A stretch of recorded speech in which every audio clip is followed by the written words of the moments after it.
Hyderabad real estate పరిస్థితులపై Andhra Pradesh real estate developers association అఫ్రెడా secretary general Dasharath రెడ్డితో బిజినెస్ ఎడిటర్ వసంత్ కుమార్ చేసిన ప్రత్యేక ఇంటర్వ్యూ రెండో భాగాన్ని ఇప్పుడు చూద్దాం. నమస్తే. వినియోగదారుల అవసరాలపై అవగాహనతో క్రమశిక్షణతో రియల్ ఎస్టేట్ పరిశ్రమ పనితీరును కాపాడుకుంటూ లోటుపాట్లను సరిదిద్దుకుంటూ చక్కటి సంస్కృతిని ఏర్పాటు చేసే లక్ష్యంతో ప్రారంభమైంది Andhra Pradesh real estate developers association ఎప్రడా సెక్రటరీ జనరల్ దశరథ్ రెడ్డి గారు ప్రస్తుతం మనతో ఉన్నారు. ఆయన అడిగి ఎప్రడా కార్యకలాపాల గురించి, అలాగే రియల్ ఎస్టేట్ పరిశ్రమలో ప్రస్తుతం ఉన్న ట్రెండ్స్ గురించి అండ్ ఎప్రడా ప్రాపర్టీ షో నవంబర్ లో రాబోతుంది, దాని విశేషాల గురించి మాట్లాడే ప్రయత్నం చేద్దాం. గుడ్ ఈవినింగ్ దశరథ్ రెడ్డి గారు. గుడ్ ఈవినింగ్ అండి. 15 to 25 lakhs రేంజ్ లో పెద్ద బిల్డర్స్ ఎవరు ముందుకు రావట్లేదు. వీళ్ళందరూ గేటెడ్ కమ్యూనిటీ ప్రాజెక్ట్స్ లోకి వెళ్ళిపోయారు. 200, 400, 600 అపార్ట్మెంట్స్ లో వెళ్ళిపోయారు. సో చిన్న బిల్డర్స్ మిగిలారు, చిన్న డెవలపర్స్ మిగిలారు. వీళ్ళ చేతుల్లో ఎక్కువ మంది కన్స్యూమర్స్ సఫర్ అవుతున్నారు. ఎందుకంటే వాళ్ళకున్న ఇన్ఎఫిషియన్సీ కావచ్చు, లేదా గ్రీడీనెస్ కావచ్చు, బిల్డర్స్ లో ఉన్న ఇటువంటి జాడ్యాల వలన కన్స్యూమర్స్ సఫర్ అవుతున్నారు. దీనికి ఎటువంటి ఎప్రడా వైపు నుంచి ఎటువంటి పరిష్కార మార్గాలు మీరు సూచించగలరు? రెగ్యులేటర్ ని ఒకరిని అపాయింట్ చేస్తారన్న వార్తలు ఎప్పటి నుంచి వస్తున్నాయి. అటువంటి రెగ్యులేటరీ వ్యవస్థ అవసరం కనిపిస్తుందా? అంటే ఇప్పుడు యాజ్ ఇట్ ఈస్ అండి, మీరు అన్నట్లు చిన్న బిల్డర్స్ మధ్యలో ఇబ్బందులు పడుతున్నారు అంటున్నారు కదా. బట్ 86 జియో వచ్చిన తర్వాత ఆ ఇబ్బందులు లేవంటే నేను అనుకుంటున్నానండి. ఎందుకంటే 86 జియోలో 10% of the built-up area you have to mortgage to the government. ఆ క్లాజ్ వచ్చినప్పటి నుంచి కన్స్యూమర్స్ ఎవరు ఇబ్బంది పడటం లేదు. అండ్ 86 జియో వచ్చిన తర్వాత మాత్రం ఈ ప్రాబ్లం అనేది లేదు. అండ్ మీరు అన్నారు పెద్ద బిల్డర్స్ అందరూ గేటెడ్ కమ్యూనిటీ దాంట్లో వెళ్ళిపోతున్నారంటని. అంటే over a period of time market dull ఉన్నప్పుడు they thought that villa projects are very good అంటే అక్కడ పోయారు. కానీ ఇప్పుడు పెద్ద బిల్డర్స్ కూడా they will come back to affordability house దానికి వస్తారు. అండ్ మీడియా కోర్ బిల్డర్స్ చాలా మంది ఉన్నారండి. పెద్ద బిల్డర్స్ కన్నా మీడియా కోర్ బిల్డర్స్ ఎక్కువ ఉన్నారు ఇన్ హైదరాబాద్ లో. సో వాళ్ళందరికీ is a good opportunity to construct the flats at the lesser value and less area with little frills. ఏంటంటే అంతకన్నా మొదలు we started doing it in deluxe and super deluxe. ఇప్పుడు deluxe super deluxe అవసరం లేదు మనకు. We have to do it with less frills and ultimately the flat should come in 20-25 lakhs. And మరొక concern ఏంటంటే normal గా governments కేంద్ర ప్రభుత్వం కావచ్చు, రాష్ట్ర ప్రభుత్వం కావచ్చు, ఎక్కడైతే ఎకనామిక్ యాక్టివిటీ ఎక్కువగా ఉంటుందో అక్కడ నుంచి డబ్బులు పెండుకునే ప్రయత్నం చేస్తూ ఉంటాం. సో రియల్ ఎస్టేట్ రంగం అందులో ప్రధానంగా కనిపిస్తూ ఉంటుంది. సో రాష్ట్ర ప్రభుత్వాలు కావచ్చు, కేంద్ర ప్రభుత్వాలు కావచ్చు, రకరకాల ట్యాక్సెస్ ని ఇంపోజ్ చేస్తున్నారు. Service tax for instance. And కొత్తగా రాష్ట్ర ప్రభుత్వం 10 లక్షలకు మించిన అపార్ట్మెంట్స్ మీద లేబర్ సెస్ అనేది విధించబోతున్నారు. దాని లేబర్ వెల్ఫేర్ కోసం వాడతారన్నారు. సో ఇటువంటి టాక్సేషన్ ఇష్యూస్ నుంచి మీ వైపు నుంచి ప్రభుత్వంతో ఏదైనా లాబింగ్ చేస్తున్నారు తగ్గించడానికి, తద్వారా కన్స్యూమర్స్ మీద బర్డెన్ తగ్గుతుంది? అవునండి, ఇట్స్ వాల్యుబుల్ పాయింట్ అండి. ఎందుకంటే ట్యాక్సెస్ ఇప్పుడు మేము క్యాల్కులేట్ చేస్తే 38% of the cost of construction it is going back to the government. మీరు అన్నట్లు వ్యాట్ అనుకోండి, సర్వీస్ ట్యాక్స్ అనుకోండి, ఇన్కమ్ ట్యాక్స్ అనుకోండి, దెన్ లేబర్ సెస్ అనేది ఫ్రమ్ ద బిగినింగ్ ఉన్నది ఇది. But they have been charging labour cess. It's not a new thing, చాలా రోజుల నుంచి చేస్తున్నారు అది. అది కాకుండా సినర్జీ ట్యాక్స్ అనేది. So they are charging too much and it is absorbent. అయితే many times from the associations also we gave representation, from other associations also, and we also gave representation saying that ఏదైతే మీరు tax పెడుతున్నారో it is going to the consumer. Consumer ను దృష్టిలో పెట్టుకొని మీరు ఆ tax తగ్గియాలంటని చెప్పేసి రెగ్యులర్ గా whenever it is possible we are trying to give representations, fight చేస్తున్నాము, లాబింగ్ చేస్తున్నాము. కొంతవరకు ప్రాబ్లమ్ సాల్వ్ అయినది. ఇంకా కొన్ని ప్రాబ్లమ్స్ ఉన్నాయండి, లేవంటాను కాదు, ఈ టాక్సేషన్ పాయింట్ ఆఫ్ వ్యూలో. దాని గురించి కూడా వర్కౌట్ చేస్తున్నాము. And what we are planning to do ఈ సింగిల్ విండో సిస్టమ్ లోపల regarding the permissions also. And even paying to different departments has become very difficult for a builder. ఎందుకంటే building line is not an easy thing అండి. We have to tackle so many things. First land acquire చేయడానికి చాలా ఇబ్బందికరంగా ఉంది ఇక్కడ హైదరాబాద్ లో. తర్వాత construction అనేది it's second target for us. Third is the marketing. ఇవన్నీ చేసుకుంటా మేము వచ్చిన తర్వాత కంప్లీట్ అయ్యే లోపల we are getting all the notices from different departments. అట్లా కాకుండా సింగిల్ విండోలో the government should say that the builder should pay this much of amount to the government for all these department ante it is a very good thing for us to easy to do it, and government revenue do perugutundi, transparency untundi. So that will affect revenue for the government, and we are also very happy to pay those things. And registration charges పెంచుతారన్న ప్రతిపాదన కూడా ప్రభుత్వం దగ్గర ఉంది. దానికి సంబంధించి మీ దగ్గర ఎటువంటి సమాచారం ఉంది? ఎప్పటి నుంచి రిజిస్ట్రేషన్ ఛార్జెస్ పెరిగే అవకాశం ఉంది? అంటే రిజిస్ట్రేషన్ వాళ్ళు ఏం చేశారంటే, many times you been telling in the media also, మనకు 2005-2006 లో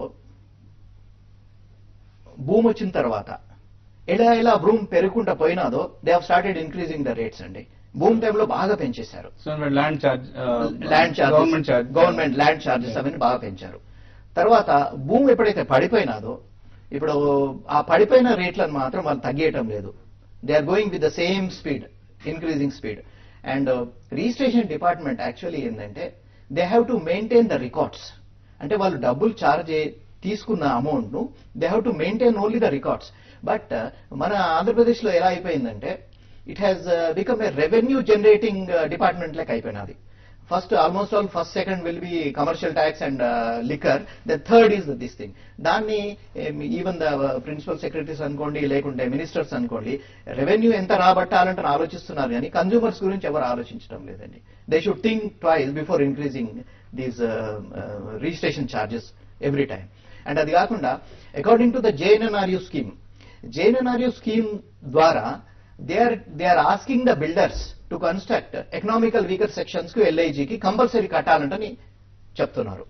అండ్ JNNRU స్కీమ్ ప్రకారం 5% ఉంది అసలు చార్జెస్ షుడ్ బి రెడ్యూస్. ఇంకా 11-12% అంటే ఇప్పుడు మనకు 7.5, 9.5 ఉన్నది. They have to reduce. అది కాకుండా even in the central level also they should reduce to 2-3% only. Then only అసలు మెనీ కాంప్లికేషన్స్ అవన్నీ తగ్గిపోతాయి. And ultimately they will be helping the purchaser only. ఇప్పుడు ఇక్కడ ఏంటంటే, giving shelter to the public, the job is the government job. They are not doing it and they are causing hindrance for the builders. They are taxing the people. అదేమైతుందంటే ultimately burden is going on to the end user only. అది గమనించి వాళ్ళు they should reduce అండి actually. అలాగే ఇప్పుడు property show November లో రాబోతుంది. So ఈసారి ఎటువంటి ప్రత్యేకతలు ఉంటున్నాయి ఈ షోలో? ప్రాపర్టీ షో ఇప్పుడు 210 లో చేశామండి. దాన్ని చాలా బాగుంది. కాన్ఫరెన్స్ కూడా చేశాము, సీఎం గారు వచ్చి ఇనాగ్రేట్ చేశారు. దెన్ 11 లో కూడా బాగా చేశాము. 11 లో మాత్రము 2 స్టాల్స్ తీసుకొని చేశాము, ఆల్మోస్ట్ ఆల్ 190 స్టాల్స్. దాంట్లో కాన్ఫరెన్స్ కూడా బాగా రెస్పాన్స్ వచ్చినది. అండ్ 40,000-45,000 మెంబర్స్ అటెండ్ చేశారండి 2 days లో. And I can say that we have created a bench mark. అప్రెడా property show has created a bench mark in Andhra Pradesh అండి. అంత పెద్ద ప్రాపర్టీ షో ఎప్పుడు జరగదు అనుకుంటున్నాను నేను. And this year also we are expecting from 50,000 to 60,000. ఎందుకంటే లాస్ట్ ఇయర్ ఎన్ని ఇబ్బందులు ఉన్నా కూడా, పొలిటికల్ సిచ్యువేషన్స్ ఎలా ఉన్నా కూడా, we were successful. This time there is a lot of improvement in the real estate and construction industry. So we are expecting more people. Even the purchasers also, they have started inquiries more. So these are 50,000-60,000 members వస్తారని expect చేస్తున్నాము. And now JLL partner is our knowledge partner for the conference. And for the conference, CM may come for our this thing. And apart from the CM also, Union Minister Kumari Selja also promise to come. So బాగుంటుందండి, conference బాగుంటుంది, knowledgeable గా ఉంటుంది. And property show also it is a boom for purchasers. ఎందుకంటే ఒకసారి property show వచ్చేస్తే అన్ని projects, all the top builders are there now. The top builders of Hyderabad, they are putting their stalls.